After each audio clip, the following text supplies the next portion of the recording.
यानी दिल्ली में अगर लॉ एंड ऑर्डर बिगड़ता है तो केंद्र सरकार का काम है। दिल्ली पुलिस वहां के मुख्यमंत्री के अंडर में नहीं आती। दिल्ली पुलिस वहां के मुख्यमंत्री के घर का तलाशी लेके चल गई, तनी यहाँ बाकी पूर्ण स्टेट में तनी तलाशी ले, अगले दिन उनको।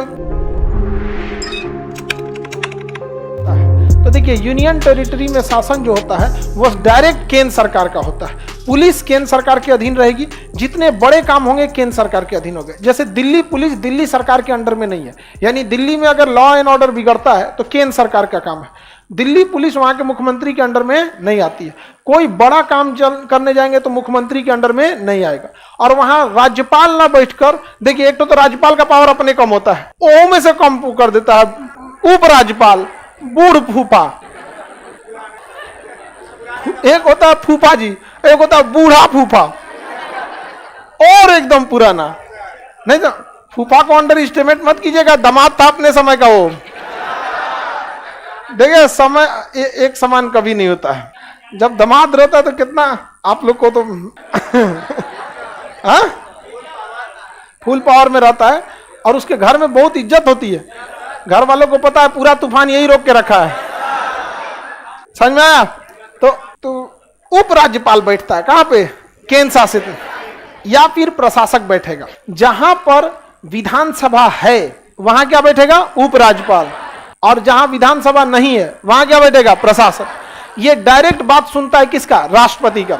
अगर मुख्यमंत्री कुछ साइन करके देंगे ना तो लटका देगा। अक्सर देखते होंगे दिल्ली के मुख्यमंत्री और दिल्ली के उपराज्यपाल के बीच में हमेशा ठनल रहता है।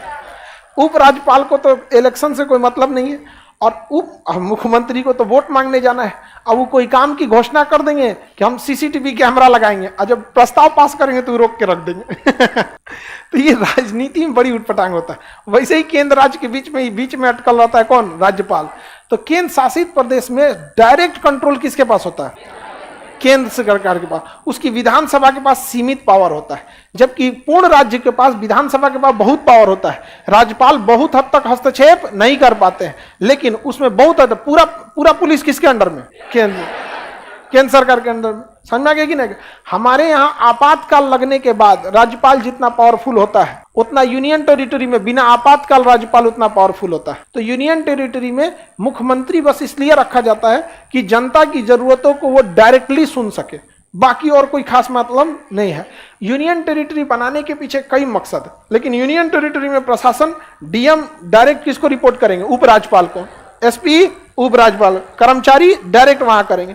बहुत लिमिटेड पावर होता है। हाँ बोलिए। सीएम की बात माने की कोई जरूरी नहीं है कि सीएम का आदेश फॉलो कर लो। सीएम बोल देंगे यहाँ ट्रांसफर करना है, नहीं कर पाएंगे। बात तो मानने को पुलिस आपका भी बात मानती है। आप कहिएगा पुलिस को तो आपका बात नहीं मानेगी, लेकिन डीएम पुलिस किसके अंडर में काम करती है? जिसके हाथ में प्रमोशन हो, सस्पेंशन हो या ट्रांसफर हो, उसी से डरती है। आप पुलिस का ट्रांसफर, प्रमोशन या सस्पेंड कर सकते हैं? झाड़ देगी आपको, चल निकल यहाँ से। समझ में आ गया कि नहीं आ गया? दिल्ली पुलिस वहां के मुख्यमंत्री के घर का तलाशी लेके चल गई, तनी यहाँ बाकी पूर्ण स्टेट में तनी तलाशी ले, अगले दिन उनको डिपार्टमेंट मिलेगा बीएमपी में किचन संभालिए जाके। चाहे फायर ब्रिगेड में कोना में कहीं फेंकेगा, फायर ब्रिगेड में गाड़ी चेक कीजिए पानी है कि नहीं इसमें। समझ में आ गया कि नहीं? उसको संटिंग पोस्टिंग कहा जाता है। साइड में इन्होंने ढकेल देता है। नक्सल एरिया में जाइए, निगरानी कीजिए। ले, नक्सल प्रभावित एरिया में जाके निगरानी कीजिए। तो निगरानी करेंगे तो वर्दी नहीं देगा आपको, ऐसे चुपचाप जासूसी कीजिए। समझ में आ गया कि ना? और क्या निगरानी कौन सी? वर्दी पहन के निगरानी करने जाएगा तुम? अरे दादा। तो मुख्यमंत्री वहां ट्रांसफर नहीं कर सकते, ना प्रमोशन दे सकते, ना सस्पेंड कर सकते। तो आम आदमी की तरह समझता है उनको। ठीक है, सुन लेंगे। यहाँ मुख्यमंत्री को खड़े सस्पेंड कर देंगे। जा सस्पेंड करने के बाद प्रमोशन में बहुत दिक्कत आती है, सीनियरिटी में प्रॉब्लम आती है, प्रमोशन में ध्यान दिया जाता है कि सस्पेंड ना हुआ हो, बड़ा सब दिक्कत आता है सस्पेंड हो।